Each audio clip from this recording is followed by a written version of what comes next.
which we'll be talking about, and support. I mean, they have to have some because other people have some. You got to have some. Somebody said you shouldn't give them one. I mean, I have guys. I like some of these guys, but I don't think they're smart. Sir, you shouldn't let them have any missile. I said, well, what am I going to do? Am I going to let Saudi Arabia have missiles, but they can't have them? Yes, sir. It doesn't work that way, you know. It doesn't work that way. And missiles aren't the problem. Missiles they hurt a little location, but they don't blow up the planet.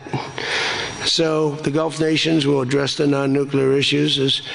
We'll be talking about the ballistic missiles, and we'll talk also about the terrorist proxies that they have. That we don't want that to happen. But I want to thank our partners in both Pakistan and Qatar. These people work so hard. And they knew him a little bit. In the case of Pakistan, quite well. In the case of Qatar, they were sort of at odds. And, you know, Qatar was great because they had right next door. When I flew from there, from that location to Saudi Arabia, I'd fly for 40 minutes, and I'd fly to UAE for 40 minutes, to great leaders there, by the way.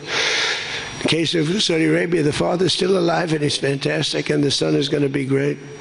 He's going to be great. The Crown Prince and Mohammed at UAE is an incredible warrior. He was dropping bombs. Last week I said, who the hell's dropping all those bombs? It was UAE. He's a good fighter, Mohammed. But every administration for decades has sought to get Iran to relinquish its nuclear ambitions, but the threat only got bigger. The words got bigger and bigger and stronger and bigger, and nothing ever happened. And Iran got stronger and tougher. If we didn't blow them up the first time and then blow out those weapons, they would have been unstoppable. This should have done, what I'm doing and what I did, should have been done years ago. Would have been much easier, much less firepower. But it wasn't. And again, I want to thank all those countries, and I want to thank Israel and Bibi Netanyahu. So obviously the breakthrough would not have been possible without the unprecedented pressure the United States put on the regime over the past year and a half. But again, it started a long time ago. It started with the death of Soleimani. That was a big deal. No president in history has ever been tougher on Iran than I have, and they know that. And by the way, if they don't honor the agreement, or some things aren't even mentioned in the agreement, it's a memorandum of understanding, but we have an understanding of certain things without writing it. And if they don't honor that, we'll probably go back to bombing them until they honor it, you know? It's amazing what bombs can do. So I say it. The Obama deal was a road to a nuclear weapon, and let's call it the Trump deal was a wall for a nuclear weapon that the nuclear weapon could not get through. Nobody's going to get through it. We built a wall. They weren't going to have it, and that's what we have right now. And it says very clearly, the most important clause to me, too, number one, the Strait opens, but that's much less important than the other clause, clause number whatever, 5, 8, is a very strong statement that they will never have a nuclear weapon. And it doesn't say they'll have one in 5 years or 10 years or 20 years. With Obama, they were able to enrich very quickly. This agreement now provides Iran with a historic opportunity. If they follow the path of cooperation, will have opened for them. Their country will have a chance to survive. Now think of it, you know, they have 91 million people. People want me to bomb the bridges. Why don't I bomb? I already did, because, you know, they went back on one of their promises, and I bombed their biggest bridge, the equivalent of that was the George Washington Bridge of Iran. But we bombed that bridge, you saw that. One quick strike by an F-22, the most beautiful fighter jet ever made, by the way. In fact, we're ordering some more of them. We're bringing it out because it's so effective. It's incredible. It's incredible. Well, look, we have the greatest military in the world. Those B-2 bombers are unbelievable. Who would have thought they could handle, each had 2 because the flight was so long, but they handled 3 of the biggest, heaviest bombs, hundreds of thousands of pounds, and they handle them like they're nothing. It's amazing. And also, they're undetectable. They flew into Iran, totally, think of it, totally undetected. Now, Iran's waiting for them. They're waiting for them. and they never saw them. 1 o'clock in the morning, they never saw them. They're stealth. And we just ordered 22 more. The newer, upgraded version, which I guess is better. I don't know how the hell you get better. But as I expressed to the world leaders here this week, it's my hope that the peace agreement will be the beginning of a much larger deal all across the Middle East. We're very close. Look at the job we've done on Gaza. Look at Hamas. Hamas has been very silent. You haven't read anything about Hamas. And we're trying to get them unarmed. You know, they grew up with a machine gun in their hand. I think they actually, when they were born, they came out with a machine gun in their hand, so it's not the easiest thing. But they've actually, you know, behaved pretty well, considering this was not the lifestyle that they were taught to have. But including an end to all Iranian aggression, they're not going to be Iranian aggression, and an end to war and terror in Lebanon. So the Lebanon peace is something we'll have to work on a little bit. It's a very small piece of the puzzle, actually, but it still makes a lot of noise. The big deal is the Iran deal. That's where the money is, where the power was. But they have Hezbollah, and we got to get that done one way or the other. We'll do it. I think Israel can do a much better job on it. Syria would love to do it. I was very responsible for the gentleman at Syria that's now the president of Syria. He's done a tremendous job. He's put that country together in a year and a half. Sort of like our country, a year and a half. It's pretty similar size. They said, please don't put him there. He's a very violent man. Al-Qaeda. I said, well, I know one thing, a Boy Scout's not going to work. And he's actually done a very good job. He'd love to go in. And, you know, Hezbollah is an enemy of his, and he'd go in, but he wouldn't knock down buildings every time he hears there's somebody. He'd just go and get them with precision.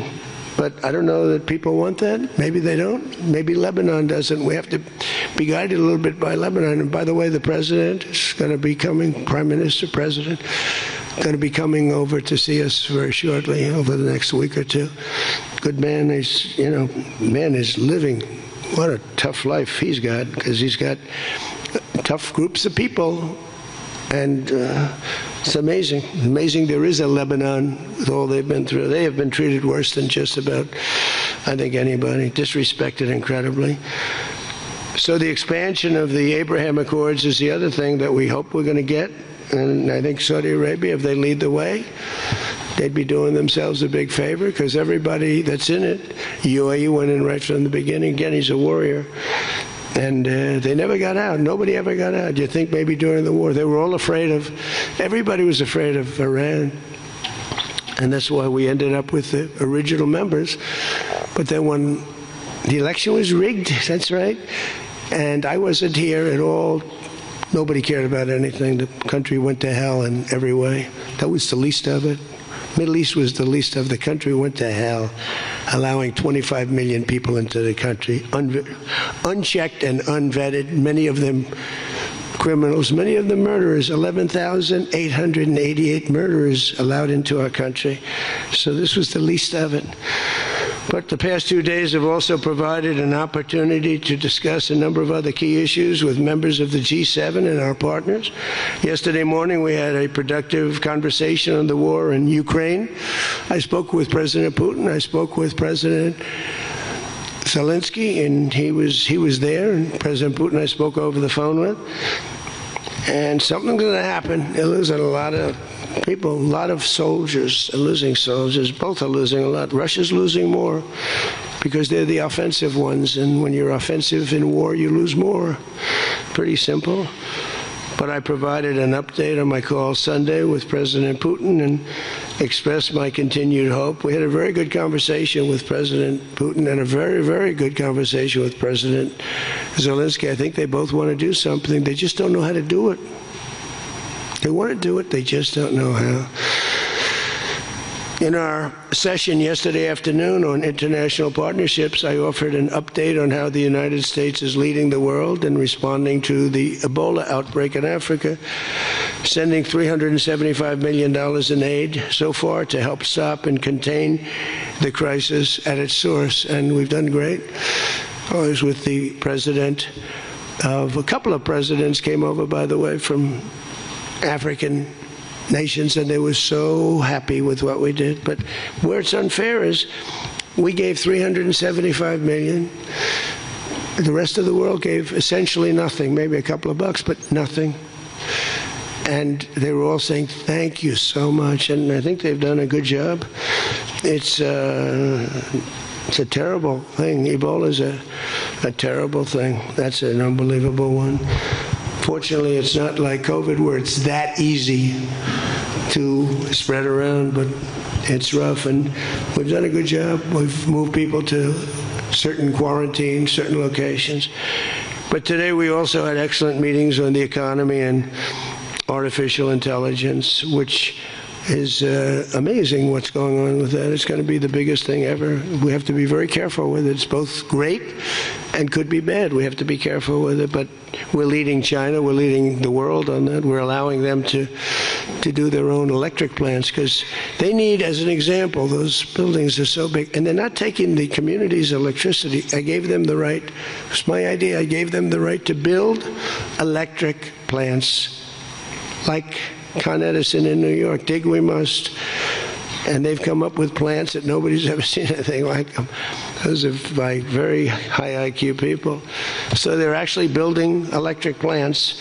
So, because otherwise they could never build a building because the grid is old and tired and broken and a mess. So they're building it, and they're going to sell very cheaply, they're going to sell their extra electricity into the grid. So we take care of a lot of things like California, which doesn't have nearly enough electricity. They don't know what they're doing there. And instead of having blackouts and brownouts, they'll be able not to. We found a great deal of unity here at the G7, and we signed a declaration on illegal immigration, the first time ever for a G7 statement. They did a beautiful statement.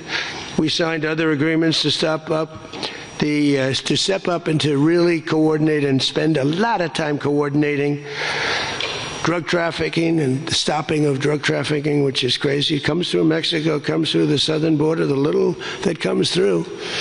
They find a way, they put it, they're genius. If they would use that genius for good, they'd be very rich people.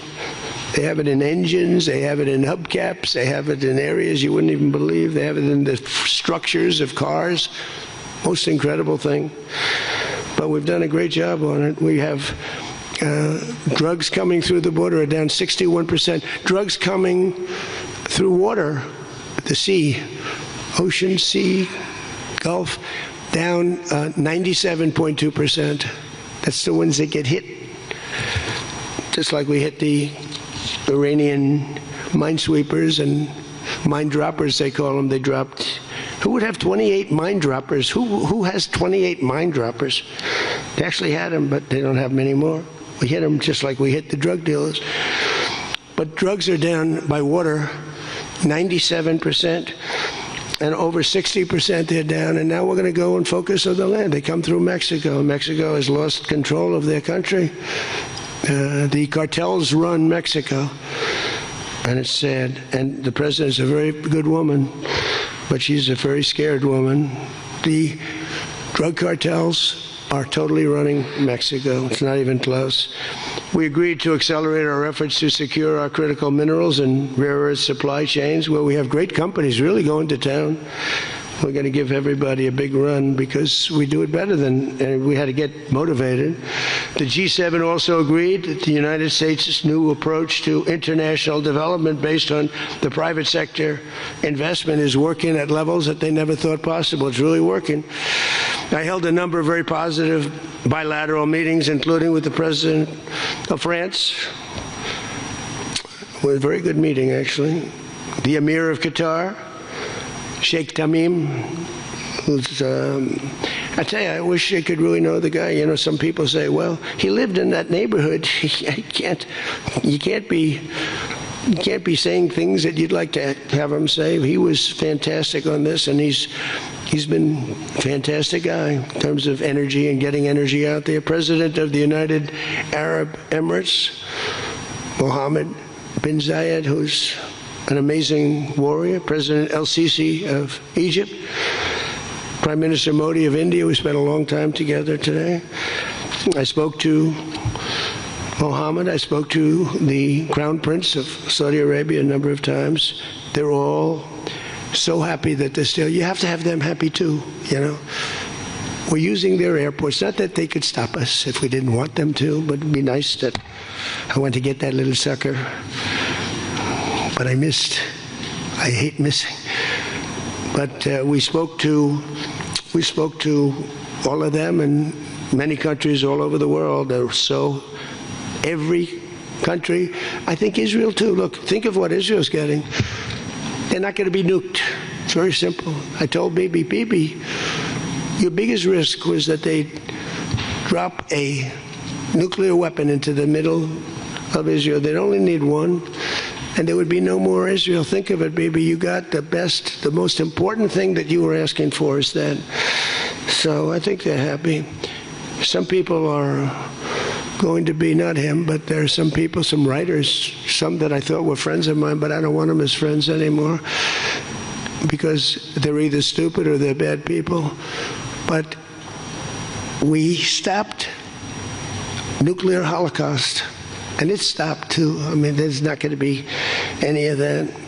So from the beginning to the end, it was clear that this week America's back. It's bigger and better and stronger. We're more respected as a country right now, I think, than we ever have been. And we were a laughingstock 2 years ago.